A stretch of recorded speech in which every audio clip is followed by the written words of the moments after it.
Hello students, आप सभी का एक बार फिर से एएसपी कोचिंग जयपुर में बहुत बहुत स्वागत। आज इस लेक्चर में बात करने वाले हैं सीन रेशियो यानी कार्बन नत्रजन अनुपात।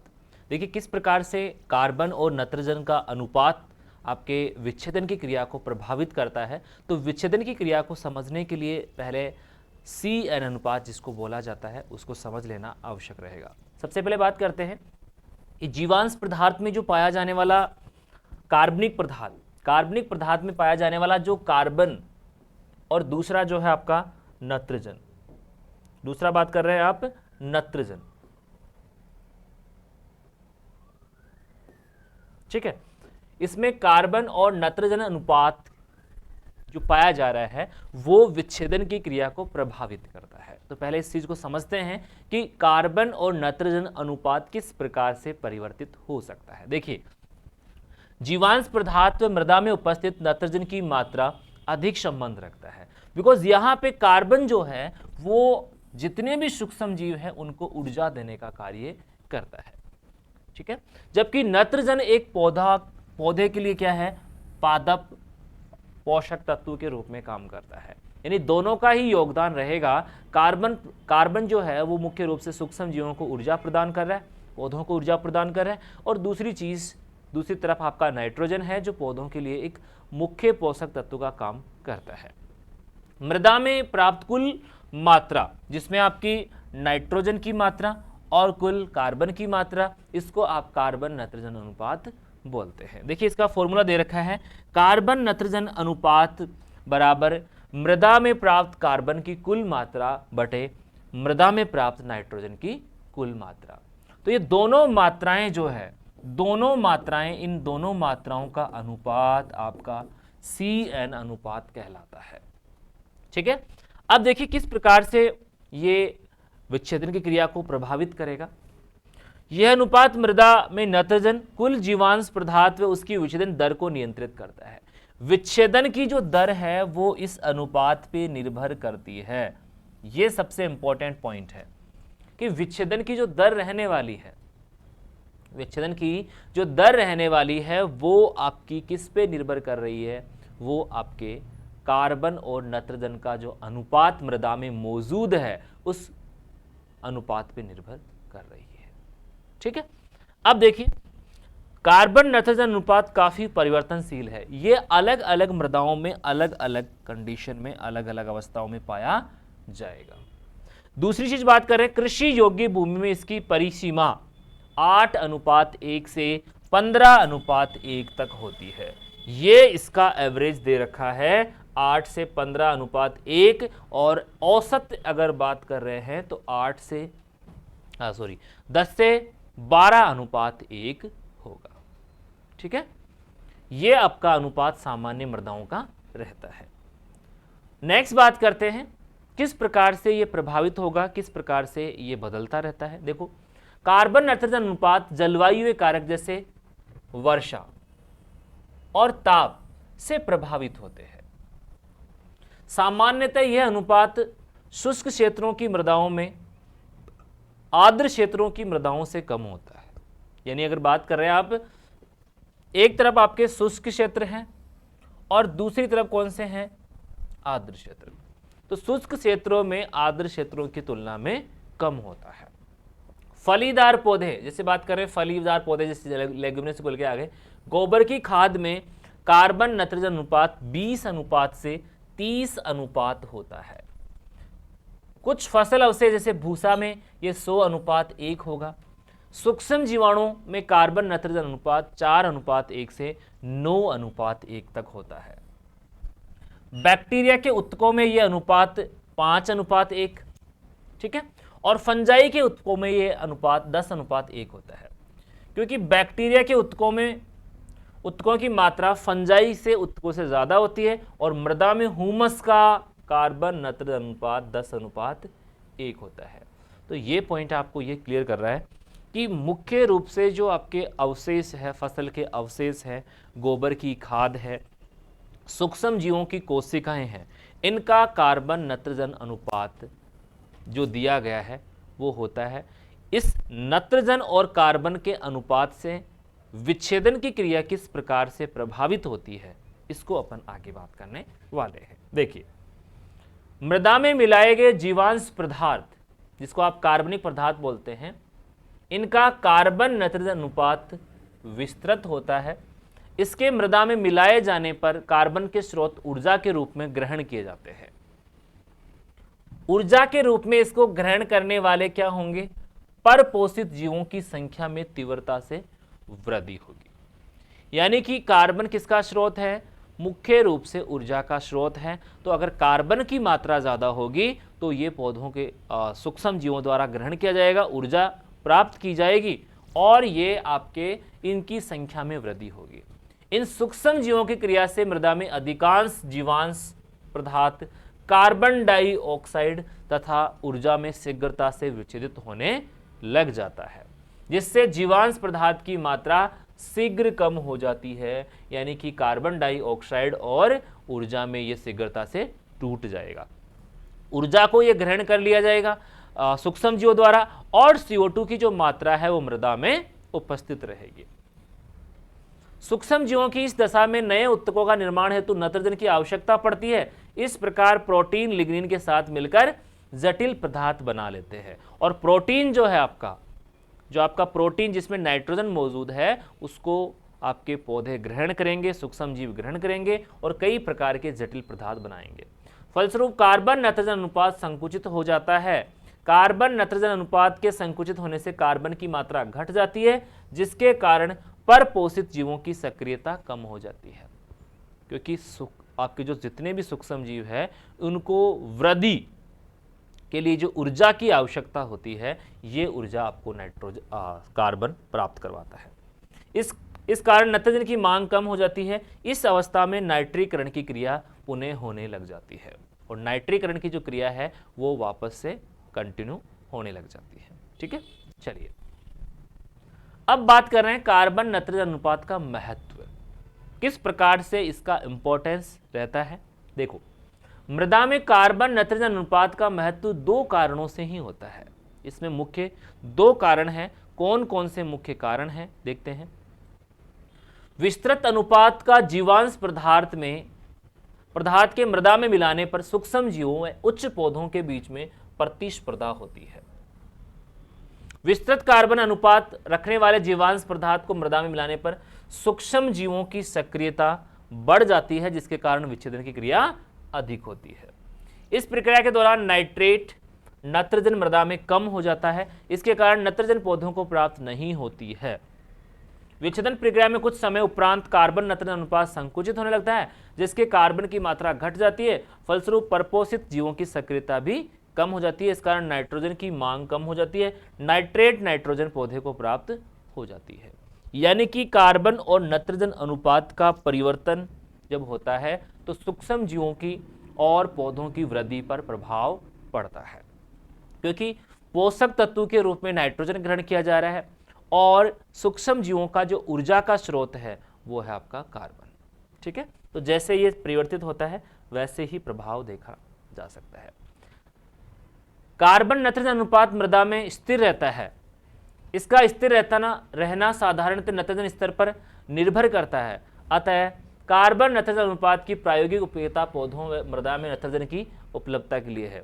अब यहाँ पे सबसे इंपॉर्टेंट चीज है स्थिरीकरण। देखिए, कुछ विशेष क्रियाएं जिनको आप यहाँ पे समझ सकते हैं। स्थिरीकरण यानी कि इमोबिलाइजेशन। ठीक है, इमोबाइल का मतलब होता है कि कोई भी चीज आपकी परमानेंटली स्टोर हो रही है, स्थिर हो रही है। देखो, मृदा में नाइट्रोजन का अधिकांश भाग कार्बनिक रूप में होता है। ये आपका कौन से रूप में है? कार्बनिक यानी कि ऑर्गेनिक। ऑर्गेनिक फॉर्म में है। पौधे हमेशा अकार्बनिक यानी कि खनिज रूप में ग्रहण करते हैं। ठीक है, तो ये आपका क्या रहेगा? भंडारित रहेगा, ये स्टोर रहेगा, जो कि उच्च वर्गीय पौधों को अप्राप्त होता है। यानी कि इस अवस्था में पौधा उसको ग्रहण नहीं कर सकता है। इस अवस्था में पौधा इसको ग्रहण क्यों नहीं कर सकता? क्योंकि शर्त यह है कि वो इनऑर्गेनिक रूप में होना चाहिए। इनऑर्गेनिक और इनऑर्गेनिक को आप बोल सकते हैं खनिज, अकार्बनिक या खनिज रूप इसको बोल सकते हैं। क्लियर? चलिए, वह प्रक्रम जिसके द्वारा नाइट्रोजन कार्बनिक रूप में परिवर्तित होती है, वह प्रक्रम जिसमें नाइट्रोजन क्या हो रहा है, कार्बनिक रूप में परिवर्तित होती है, उसको स्थिरीकरण कहते हैं। यानी कि जो ऐसी अवस्था में बदल जा रहा है जो अब मिलेगा नहीं, क्योंकि कार्बनिक रूप पौधे ग्रहण नहीं करते हैं, तो वो मृदा में क्या रहेगा, स्थिर रहेगा, ऐसे कैसे पड़ा रहेगा। ठीक है, देखिए यहां पे आप देख सकते हैं कि कार्बनिक रूप में आपका नाइट्रोजन मौजूद है, इसका खनिजन तो क्या होता है, अकार्बनिक रूप में बदलना, और इसका जस्ट उल्टा क्या होता है, आपका स्थिरीकरण, जिससे अकार्बनिक रूप से पुनः कार्बनिक रूप में बदल जाना। अब देखो ये तो होता है प्राप्य रूप, ये क्या होता है, प्राप्य रूप होता है, यानी इसमें मिल सकता है, और ये होता है अप्राप्य।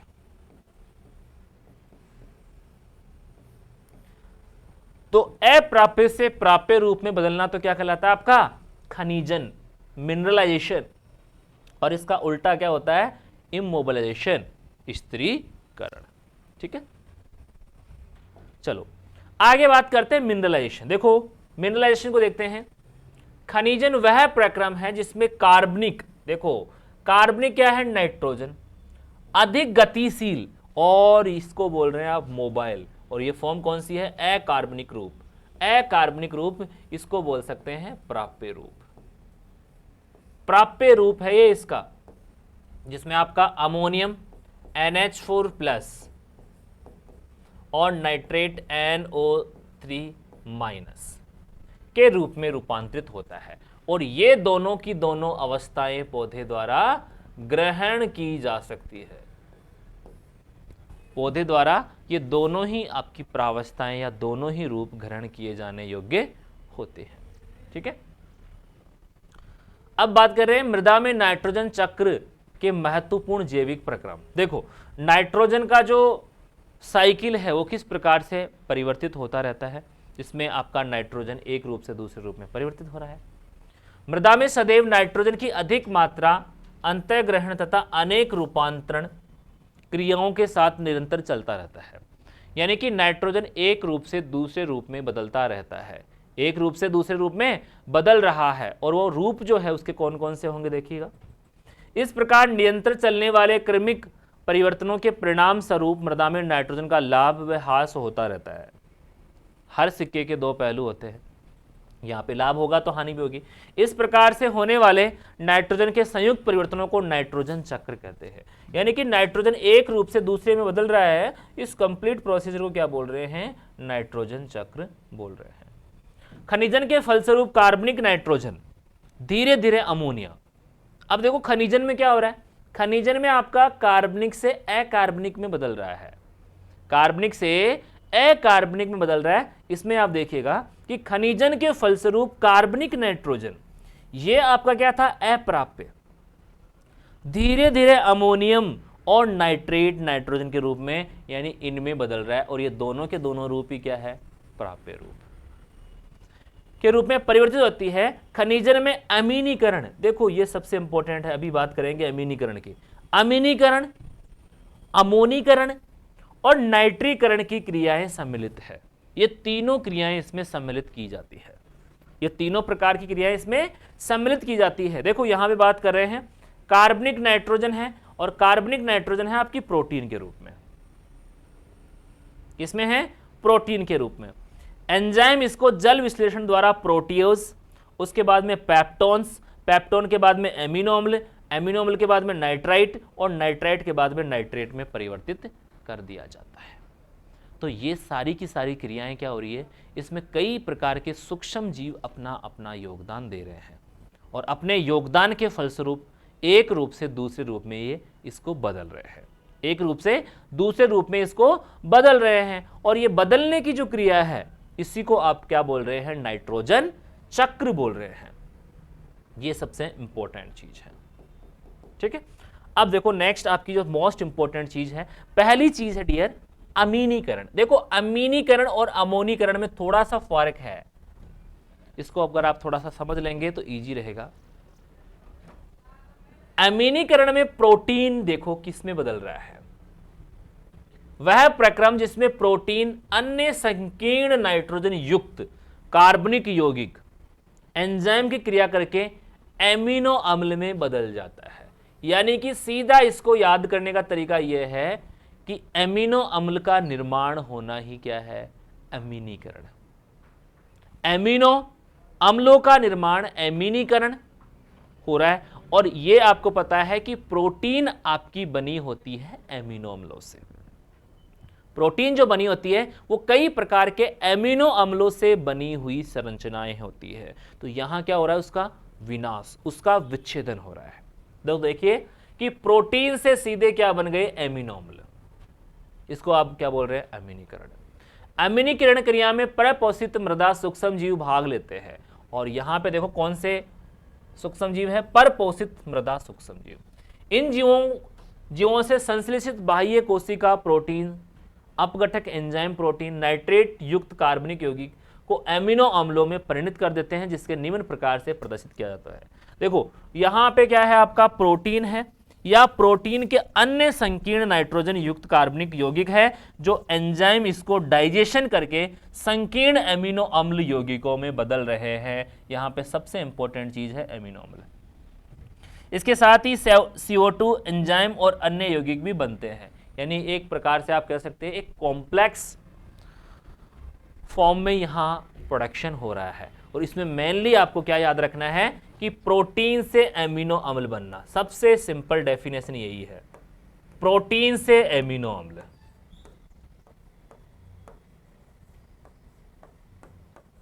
ठीक है, प्रोटीन से एमिनो अम्ल बन रहे हैं भाई, और इसी प्रोसेस को आप क्या बोल रहे हैं, एमीनीकरण। ठीक है, इस प्रोसेस में यहां तक लास्ट प्रोडक्ट क्या बन रहा है आपका, एमिनो अम्ल। अब देखो आगे क्या बनेगा। इस प्रक्रम में प्राप्त ऊर्जा सूक्ष्म जीवों द्वारा उपयोग की जाती है। इसमें जितनी भी एनर्जी निकलेगी वो सारी की सारी यहां पे माइक्रो ऑर्गेनिज्म क्या करेंगे, ग्रहण कर लेंगे। ठीक है, अमीनीकरण से प्राप्त ऊर्जा एमिनो अम्ल का उपयोग दो प्रकार से होता है, और यहां पे देखो ऊर्जा जो निकली है वो एमिनो अम्लों का उपयोग दो प्रकार से हो रहा है। मृदा में उपस्थित जीवों व सूक्ष्म जीवों द्वारा कोशिका पदार्थों का संश्लेषण, यानी कि जो एमिनो अम्ल बना है ये आपको पता है कि प्रोटीन का निर्माण करेगा, तो सूक्ष्म जीव अपनी कोशिकाएं बनाने में इसका प्रयोग कर लेते हैं। सूक्ष्म जीवों की प्रक्रिया से एमिनो यौगिकों का सरल अकार्बनिक यौगिकों में परिवर्तन हो जाता है। तो जो आगे देखने वाले हैं, देखो दूसरा यहां पे जो इंपॉर्टेंट प्रोसीजर है वो है अमोनीकरण।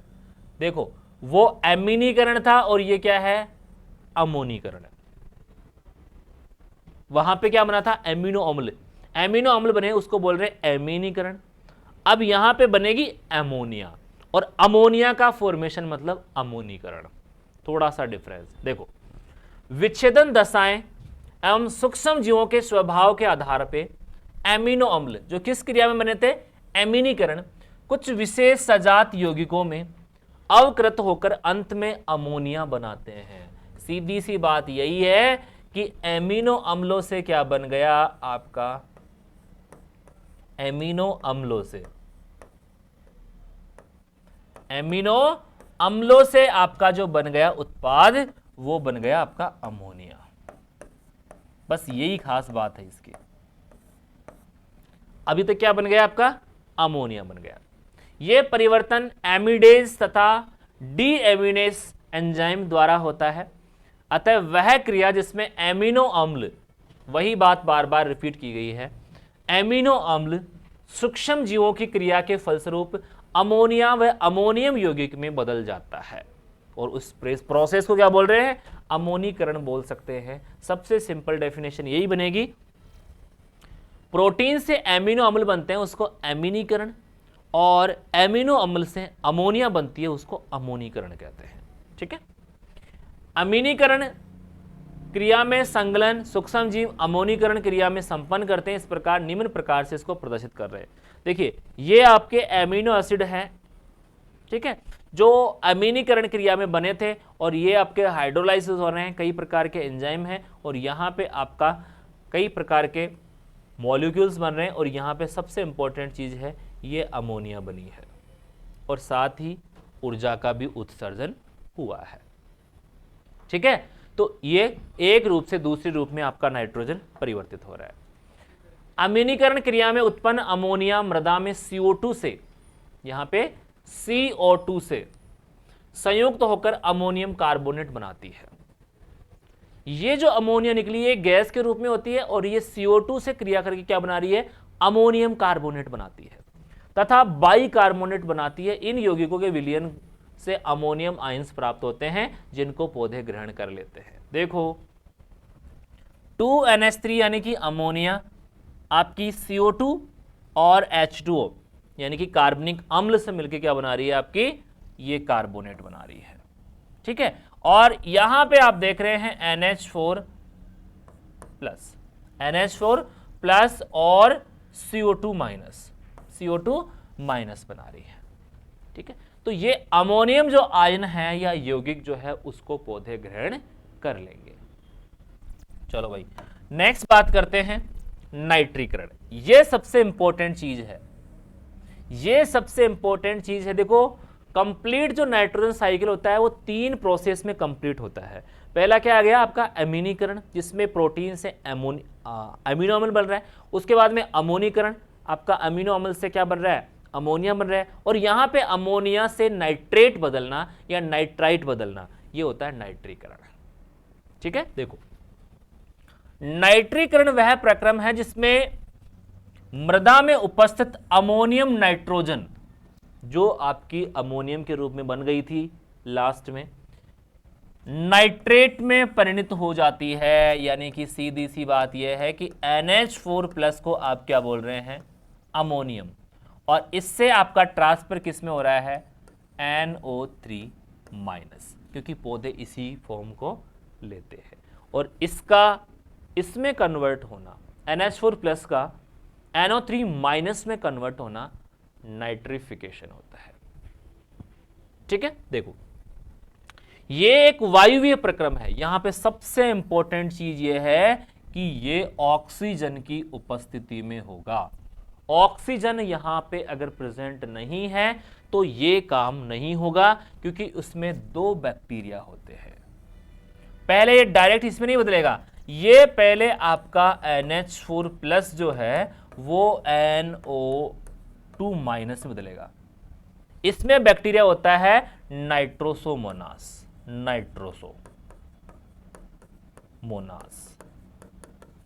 और ये NO2- है, ये बदल जाएगा आपका NO3-। यहां पे आपका होगा नाइट्रोबैक्टर, और ये दोनों ही आपके ऐसे बैक्टीरिया है जो वायवीय श्वसन करते हैं, यानी कि ऑक्सीजन लेते हैं, तथा स्वपोषित बैक्टीरिया द्वारा संपन्न होता है। और ये बैक्टीरिया अपना खाना खुद बनाते हैं, ये किसी पे डिपेंड नहीं रहते हैं। नाइट्रीकरण में भाग लेने वाले बैक्टीरिया को 2 भागों में बांटा गया है। देखो वे बैक्टीरिया जो अपनी कोषों संश्लेषण के लिए NH4+ के ऑक्सीकरण से ऊर्जा प्राप्त करते हैं, यानी कि ये किसी पे डिपेंड नहीं है, ये अपनी क्रियाएं, ये जो केमिकल रिएक्शन है इसके थ्रू एनर्जी ले रहे हैं। दूसरे प्रकार के बैक्टीरिया नाइट्राइट के ऑक्सीकरण से ऊर्जा प्राप्त करते हैं। पहले वर्ग के बैक्टीरिया NH4+ को नाइट्राइट में बदलते हैं। देखो ये है आपका NH4+, नाइट्राइट में बदल रहे हैं, इससे एनर्जी जो निकलेगी, देखो बैक्टीरिया नाइट्राइट से ऑक्सीकरण से ऊर्जा प्राप्त करते हैं, उसको यूज ले लेते हैं। नाइट्राइट का उत्पादन नाइट्रोसोमोनास करता है, अभी मैंने आपको बताया। वह दूसरे वर्ग के बैक्टीरिया जिनमें नाइट्रेट का उत्पादन होता है नाइट्रोबैक्टर है, NO2- या NO3- में परिवर्तन NH3 के NO2 में परिवर्तन की अपेक्षा तेज होता है। यानी कि यहां बात कर रहे हैं कि जितनी रेट से NO2 NO3 में बदलता है, जितनी रेट से NO2 NO3 में बदलता है, उतना आपका NH3 NO2 में परिवर्तन नहीं होता है। ठीक है, यानी ये फास्टली इसमें चेंज होता है क्योंकि ये वांछनीय है, क्योंकि NO2 का संचय पौधों के लिए वैदिक होता है। नाइट्रोसोमोनास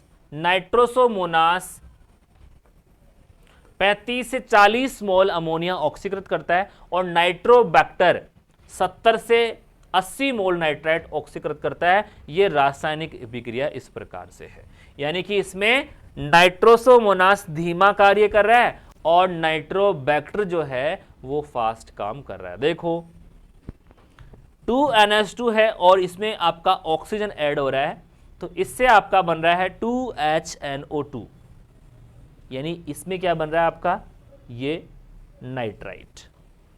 ठीक है, इसके साथ ही यहां H2O और लगभग 79 कैलोरी ऊर्जा रिलीज होती है और ये ऊर्जा आपका नाइट्रोसोमोनास ग्रहण करता है। ठीक है, इसी प्रकार से ये जो है ये यहां पे मौजूद है, ये आपका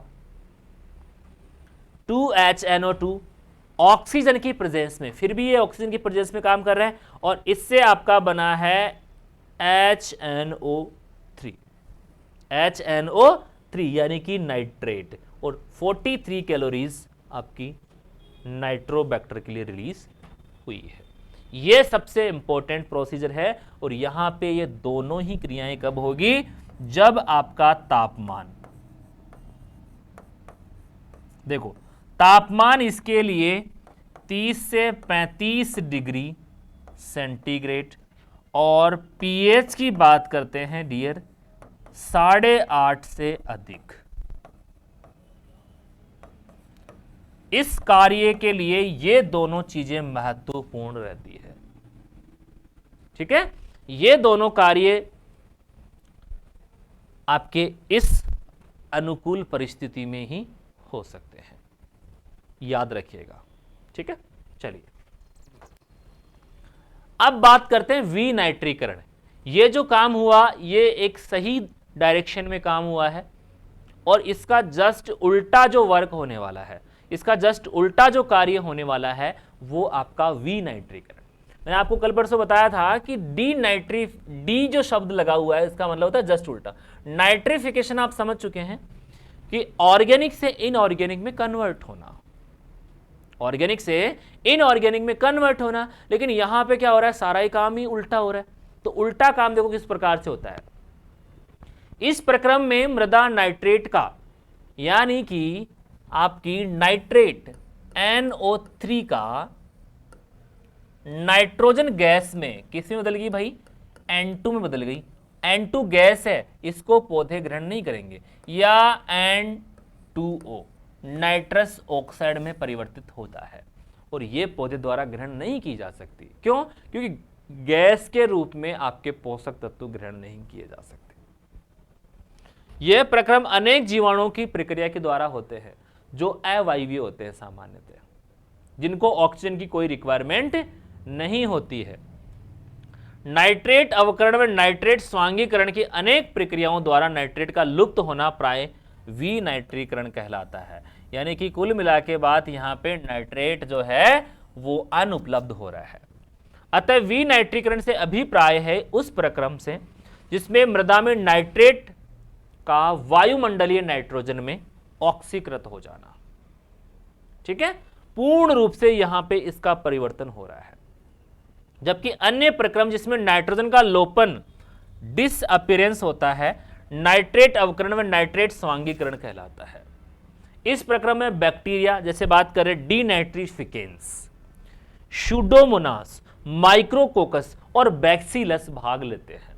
ये बहुत ही इंपॉर्टेंट बैक्टीरिया है।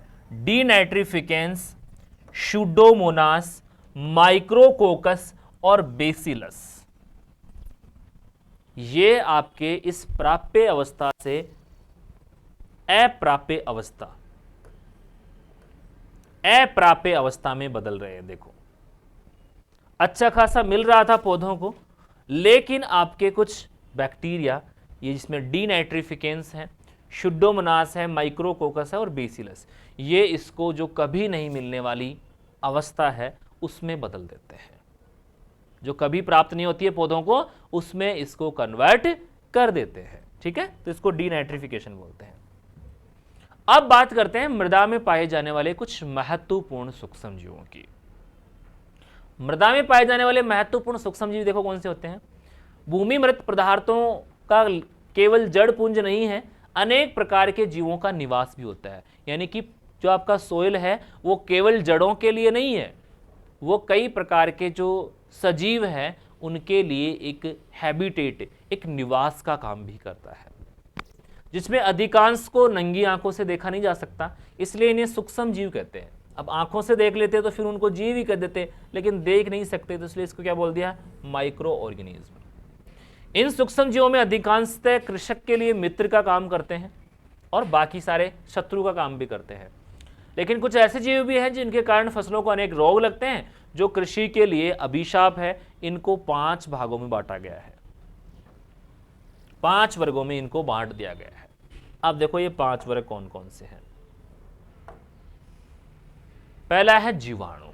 मृदा में सबसे ज्यादा पाए जाने वाला सूक्ष्म जीव जीवाणु ही होता है, और ये जीवाणु अधिकांशतः किसान के लिए कुछ अच्छे कार्य भी करता है, जैसे बात करें नाइट्रिफिकेशन, और दूसरा बुरे काम जैसे कि डीनाइट्रिफिकेशन। इसके साथ ही प्लांट में कई प्रकार के रोग जीवाणुओं की वजह से ही होते हैं। देखिएगा, मृदा में सूक्ष्म जीवों में 90% जीवाणु होते हैं, यानी कि टोटल 100% में से 90% तो अकेला जीवाणु ही होगा। जीवाणु या इसको बैक्टीरिया बोला जाता है। ऊपरी सतह में उपजाऊ मिट्टी में तो प्रति ग्राम, देखो 1 ग्राम मृदा में 10 करोड़ जीवाणु होंगे, 1 ग्राम में। अब आप आइडिया लगा सकते हैं कि कितने सारे सूक्ष्म जीव होंगे। 1 ग्राम में 10 करोड़ जीवाणु होंगे। ये एक कोशिकीय सूक्ष्म जीव है। याद रखिएगा, जीवाणु एक कोशिकीय होते हैं और कवक बहुकोशिकीय होते हैं। इनमें पर्णहरित नहीं पाया जाता। पर्णहरित तो शैवाल में ही पाया जाता है, बाकी ना कवक में होता है ना एक्टिनोमाइसिटीज में होता है। केवल और केवल शैवाल में ही पर्याप्त मात्रा में पर्णहरित पाया जाता है, और दूसरा आपके पादपों में पर्णहरित। ठीक है। इन सूक्ष्म जीवों की सूक्ष्मता का अनुमान इस बात से लगा सकते हैं कि इनमें से शायद ही कोई जीवाणु 1/250 मिलीमीटर से अधिक लंबा हो, यानी कि बहुत ज्यादा सूक्ष्म होता है। ये लंबे होकर 2 टुकड़ों में बट जाता है। ये इसका जो जनन करने की क्षमता, जनन करने की जो क्रिया होती है, उसमें ये 2 भागों में बट जाता है। इनकी वृद्धि एक आश्चर्यजनक रूप से होती है, तेजी से फास्ट इनका मल्टीप्लिकेशन होता है। इस विधि द्वारा कुछ ही समय में एक से अनेक होने की क्षमता रखते हैं। मृदा की उर्वर क्षमता बनाए रखने में इनका भारी हाथ है, योगदान है। ये जीवाणु जैव पदार्थों की नाइट्रोजन को, यानी कि ऑर्गेनिक मैटर में जो नाइट्रोजन है उसको नाइट्रेट में बदल देते हैं। जो अभी आपने पढ़ा है कि किस प्रकार से कार्बनिक नाइट्रोजन अकार्बनिक में परिवर्तित हो गई नाइट्रोसोमोनास और नाइट्रोबैक्टर द्वारा। बदलने के लिए वायुमंडल की नाइट्रोजन का, दूसरी चीज बात कर रहे हैं कि लगभग 79% आपकी एटमॉस्फेयर में क्या होती है, नाइट्रोजन। लेकिन ये किसमें है, N2 गैस रूप में है। इस गैस को किस में बदलेगा, वो पहले NH4+ में और इसके बाद में NO3- में, ये पौधों को मिल जाती है। वायुमंडलीय नाइट्रोजन का यौगिकीकरण करने में महान कार्य करते हैं, परंतु कुछ जीवाणु पौधों में विशेषकर रोग भी करेंगे। अब आपको पता है कि कोई चीज अगर फायदा दे रही है तो नुकसान भी थोड़ा बहुत दे देती है, उसको एडजस्टमेंट करना पड़ता है। ओके। दूसरा सबसे इंपॉर्टेंट चीज है एक्टिनोमाइसिटीज। देखिएगा, एक्टिनोमाइसिटीज की बात आते ही आपके दिमाग में एक चीज आ जानी चाहिए कि मृदा में आप जब देखते हैं कि बारिश होती है या अपन जुताई करते हैं तो मृदा की एक अलग ही खुशबू होती है, और वो खुशबू जो है वो किस कारण से होती है, यहां पे एक्टिनोमाइसिटीज। देखिएगा, मृदा सूक्ष्म जीवों में 9% क्या होता है आपका, एक्टिनोमाइसिटीज। जीवाणु आकार में जीवाणु के समान ही होते हैं और एक कोशिकीय होते हैं। ये भी क्या होते हैं, एक कोशिकीय होते हैं। यद्यपि इनके विकास के लिए भी नम और वायु युक्त वेल एरेटेड मृदा सर्वोत्तम रहती है, लेकिन अपेक्षाकृत सूक्ष्म भूमि और निचली तहों में भली प्रकार से पनपते हैं, यानी कि लोअर सरफेस में ये प्रेजेंट होते हैं। ग्रीष्म ऋतु में जब भूमि में धूप भली प्रकार से तप लेती है, उसके बाद में पहली वर्षा होने पर भूमि से जो सौंधी सौंधी सुगंध आती है, इसको आप क्या बोल रहे हैं? मिट्टी दी खुशबू। और ये किससे आई है? आपकी एक्टिनोमाइसीट्स। क्लियर? यह सुगंध एक्टिनोमाइसीट्स के पुरुषार्थ का ही फल है। ये जीव भूमि में जैव पदार्थों को विलयन कर उनमें पौधों के विभिन्न पोषक तत्वों को विमुक्त करते हैं, यानी कि जो जटिल बने हुए हैं, जो स्टोर है, उनको आपके सरल में बदल के पौधों को उपलब्ध करवाने का काम करते हैं। इसके अतिरिक्त एक्टिनोमाइसीट्स विभिन्न यौगिकों को सरल रूप में बदलकर पौधों के लिए उपयोगी बनाते हैं, यानी सारे के सारे सूक्ष्म जीव पौधे को हेल्प करते हैं, जटिल से सरल में बदल के देने का काम करते हैं। कवक, देखिए कवक की बात करते हैं। सूक्ष्म जीव जितने भी आपके हैं वो अलग अलग पीएच पे वृद्धि करते हैं, जिसमें सबसे इंपॉर्टेंट है आपके कवक। कवक आपके आपकी जो अम्लीय माध्यम है उसमें अत्यधिक वृद्धि करते हैं। जो भूमि कुछ अम्लीय होती है, जिसमें जैव पदार्थों की अधिकता होती है, उसमें कवक की अधिकता भी होती है, क्योंकि अम्लीय माध्यम आपके कवक के लिए सबसे महत्वपूर्ण होता है। दूसरी सबसे इंपॉर्टेंट चीज है कि ये बहुकोशिकीय मल्टी सेलुलर होते हैं, लेकिन फिर भी ये कुछ नहीं उखाड़ सकते, क्योंकि उसमें पर्णहरित नहीं होता है। पर्णहरित के बिना आदमी नहीं, यहाँ पे सूक्ष्म जीव की बात कर रहे हैं, जीव की बात कर रहे हैं, तो पर्णहरित के बिना कुछ भी नहीं किया जा सकता। पौधों में एकमात्र क्षमता है कि अपना खाना खुद बना सकते हैं, वो इसी वजह से है क्योंकि इसमें पर्णहरित पाया जाता है। ठीक है, तो अधिकांशतः आपके जो कवक होते हैं वो मृतोपजीवी होते हैं। मृतोपजीवी का मतलब है कि मरे हुए पदार्थों से भोजन प्राप्त करना, और इसी वजह से आपके पौधों में कई प्रकार के रोग जो है वो कवकों की वजह से ही होते हैं। ये अपनी शक्ति कार्बन और जैव पदार्थों से ग्रहण करते हैं। म्यूकर, पेनिसिलियम, फ्यूजेरियम इत्यादि फफूंद तथा खमीर, ईस्ट, इसको बोलते हैं ईस्ट, ये एक कोशिकीय होता है। वैसे सारे के सारे कवक क्या होते हैं? बहुकोशिकीय होते हैं, लेकिन ईस्ट जो होता है वो एक कोशिकीय होता है, जिसको खमीर बोला जाता है। ठीक है, अब हम इस वर्ग में सम्मिलित हैं। जैव पदार्थों को सड़ाने की क्रिया कवक का बहुत बड़ा महत्व है।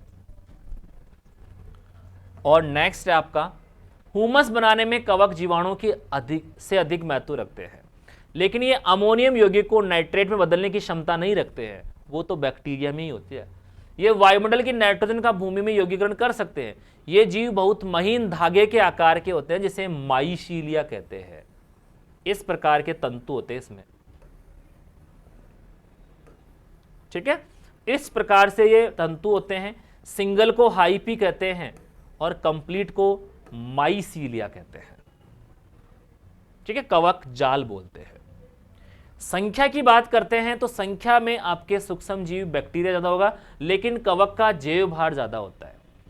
कुछ कवक पौधों में रोग भी करेंगे, ऑब्वियसली करेंगे, क्योंकि मृदा में रहेंगे तो मृदा जनित जो रोग होते हैं वो कवक बैक्टीरिया की वजह से ही होते हैं। नेक्स्ट बात कर रहे हैं शैवाल। पृथ्वी पे इस ब्रह्मांड में सबसे ज्यादा अगर फोटोसिंथेसिस करता है तो वो शैवाल करते हैं। यानी जितना आपका फोटोसिंथेसिस हो रहा है उसका 80 से 90% आपका अकेला प्रकाश संश्लेषण एल्गी करते हैं। ठीक है, क्योंकि इनमें पर्णहरित पाया जाता है। देखिए, इस वर्ग में अति सूक्ष्म से लेके कुछ बड़े बड़े पौधे सम्मिलित हैं जिन्हें पर्णहरित पाया जाता है। शैवालों में आपके जो निम्न वर्गीय हैं उनको शैवाल और उच्च वर्गीय को आप पादप बोल सकते हैं। कुछ शैवाल विशेष रूप से महत्वपूर्ण जीवाणुओं के लिए निम्नलिखित कार्यों में संपादन सहयोग पहुंचाता है: पौधों के उत्तकों का अपघटन, पौधों के तत्वों का विमुक्रण और हुमस का संश्लेषण में आपके शैवाल का योगदान रहता है। इसी प्रकार से बात कर रहे हैं प्रोटोजोआ। प्रोटोजोआ भी एक कोशिकीय जीव होते हैं। प्रोटोजोआ भी क्या होते हैं? एक कोशिकीय जीव होते हैं, जो बैक्टीरिया की अपेक्षा बड़े होते हैं। इनके जीवन के लिए भोजन और वायु आवश्यकता है। आवश्यक है। ये भूमि की ऊपरी सतह में पाए जाएंगे क्योंकि एरिएशन वहीं होगा। खाद के विघटन में इनका बहुत बड़ा योगदान है। इस प्रकार से आपके जो 5 क्लासों के सूक्ष्म जीव है उनकी आपने चर्चा की। अब बात करते हैं मृदा जीवाणुओं का कार्य। देखो सिंपल चीजें हैं। पहली बात कर रहे हैं कि जीवाणु महत्वपूर्ण क्रियाएं जैसे नाइट्रीकरण।